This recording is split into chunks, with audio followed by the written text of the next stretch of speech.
Bakery से मिलने वाले बहुत महंगे बिस्किट आज हम घर में बनाएंगे, वो भी सिंपल आटे के साथ। अक्सर लोगों की यही शिकायत रहती है कि पतीली में बिस्किट अच्छे नहीं बनते, या तो बिस्किट पकने के बाद सख्त हो जाते हैं या नीचे से जल जाते हैं। बेकरी वाले खस्ता बिस्किट बनाने के लिए सबसे पहले हम लेंगे आधा कप पीसी हुई चीनी।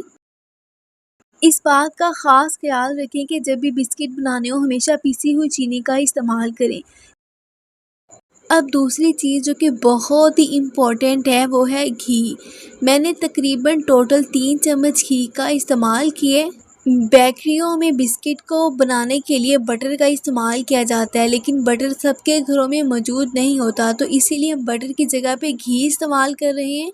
अब हम चीनी और घी को विस्कर के साथ 2 से 3 मिनट तक अच्छे तरीके से मिक्स कर लेंगे, ताकि चीनी और घी अच्छे तरीके से मिक्स हो जाए और हमारे बिस्किट बहुत ही खस्ता बने। घी और चीनी अच्छे तरीके से मिक्स होके एक फ्लफी क्रीम सी बन गई है। अब हम इसमें डालेंगे 1 कप आटा, आधा चम्मच इसमें डालेंगे बेकिंग पाउडर और 2 चुटकी डालेंगे मीठा सोडा। अब हम इस आटे को पहले मिक्स कर लेंगे और उंगलियों के साथ मसल के इसे मोहन लगा लेंगे। अब इसी आटे की एक मुट्ठी बना के देखिए, अगर तो मुट्ठी अपनी शेप बरकरार रखे तो मतलब कि आटा हमारा बिल्कुल परफेक्ट है। लेकिन अगर इस आटे की मुट्ठी नहीं बन रही है तो आप इसी आटे में 2 चम्मच मज़ीद घी डाल के इसकी दोबारा मुट्ठी बना के देखिए। अब इस आटे को गूंदने के लिए दूध का इस्तेमाल करेंगे। गर्म दूध के साथ इस आटे को गूंद लेंगे। इस आटे को गूंदने में तकरीबन आपका आधा कप दूध इस्तेमाल होगा।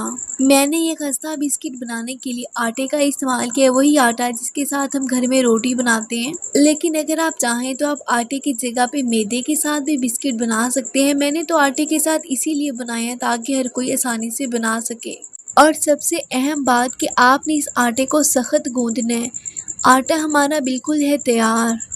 अब हम इस आटे को बेल लेंगे, लेकिन याद रहे ये आटा सख्त है, तो जब हम बेलेंगे ना तो आपने जिस चीज़ के ऊपर रख के इसको बेलना है उसके नीचे आपने हल्का सा घी लगा लेना है ताकि ये आटा नीचे चिपके नहीं।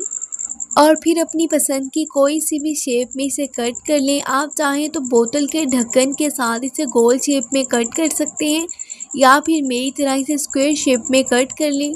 ये जो साइड वाला पार्ट है आपने इसे वेस्ट नहीं करना, इसको आप दोबारा बेल के उसमें से भी बिस्किट निकाल लें। मुझे अक्सर यही कमेंट्स आते हैं कि आप जब बोलते हैं ना तो कोशिश किया करें कि आसान लफ्ज़ों का इस्तेमाल करें, क्योंकि आपकी कुछ बातें तो हमें समझ ही नहीं आती। तो जनाब मैं अपनी तरफ से फुल कोशिश करती हूँ कि मैं आसान से आसान लफ्ज़ों में आपको अपनी बात समझा सकूँ। तो 1 कप आटे के साथ तकरीबन 15 बिस्किट बन के तैयार होंगे, और ये जो बिस्किट की चौड़ाई है ना ये 2 उंगली के बराबर है।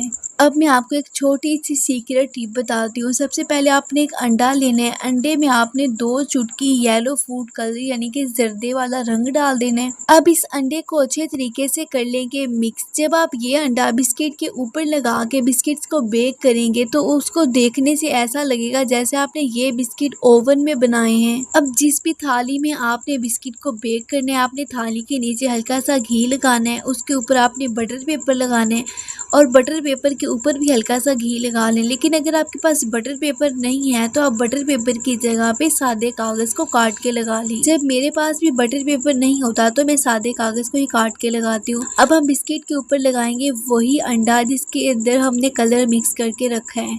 अक्सर लोग यही शिकायत करते हैं कि जब भी वो घर में बिस्किट बनाते हैं उनके बिस्किट ऊपर से कच्चे कच्चे लगते हैं।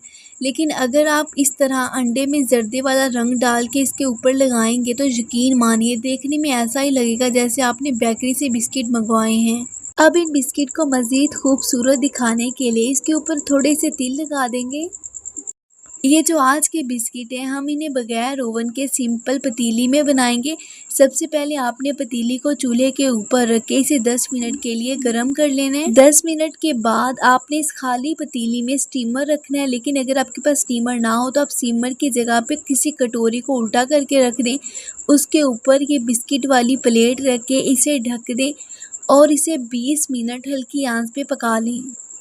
तो इस पॉइंट पे लोग गलती ये करते हैं कि बिस्किट को बार बार चेक करते हैं। जो पतीली का टेम्परेचर होता है वो एक जैसा नहीं रहता, तो बिस्किट को पकने में देर लगती है। तो ये देखिए अभी इन बिस्किट को पकते हुए तकरीबन 20 मिनट ही हुए हैं। एकदम परफेक्ट बिस्किट बन के तैयार हैं। अभी काफ़ी गर्म है लेकिन मैं आपको इसका नीचे से कलर दिखा देती हूँ। बाहर से क्रिस्पी, अंदर से खस्ता और मुंह में घुल जाने वाले नरम बिस्किट। अगर आप मेरी टिप्स एंड ट्रिक्स को फॉलो करके ये बिस्किट बनाएंगे तो यकीन मानिए आपके बिस्किट भी इतने खस्ता, मुंह में घुल जाने वाले बनेंगे और कोई इनको देख के जज ही नहीं कर पाएगा कि आपने ये बिस्किट घर में बनाए हैं। मज़ीद आसान, सस्ती, लो बजट की रेसिपीज़ देखने के लिए मुझे फॉलो कर लें और अपनी कीमती राय का इज़हार कमेंट सेक्शन में लाजमी दें। Thank you.